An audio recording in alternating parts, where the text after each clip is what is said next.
Not many people know this, but in the 1990s, there was a conspiracy theorist with a public access show where he ranted about crazy crackpot theories every single day, and nobody took him seriously. But then after he died, it turned out he was right about everything. In the late 80s and throughout the 1990s, there was a man named Clay Tiffany who had a public access TV show called Dirge of the Charlatans, where he would sit for hours on end and just rant and ramble about all kinds of conspiracy theories about elite government corruption within the city. He would talk about judges laundering money through nonprofits and NYPD officers falsifying crimes to throw people in jail, and members of the NYPD acting as roving gangs and enforcers for the mob. But then something happened to Clay Tiffany. In March of 1997, he was pulled over by an NYPD officer named Nick Tartaglione, who said that he had seen Clay Tiffany's show and wanted him to stop talking about the NYPD, and that he was connected to the mob, and if he didn't shut up, he would have him taken care of. Or at least this is what Tiffany claimed the following day on his show, where he talked about the incident. And as Clay Tiffany claims, the next day after this broadcast, Nick Tartaglione showed up at his house,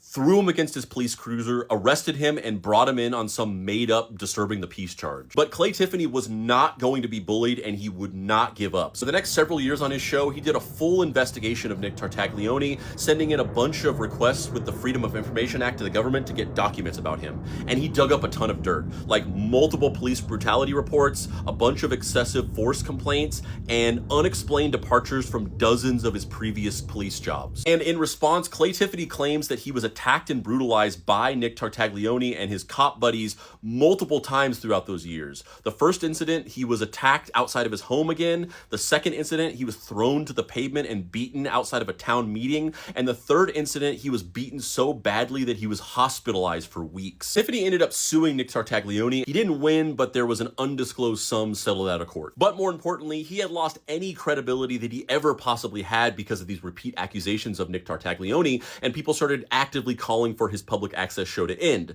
So in the early 2000s, that's exactly what happened. The show ended and Clay Tiffany disappeared from public life. And in 2015, he died from heart failure. But in 2016, Nick Tartaglione was arrested for the execution-style murder of 4 men in a drug trafficking job gone wrong. Clay Tiffany was right.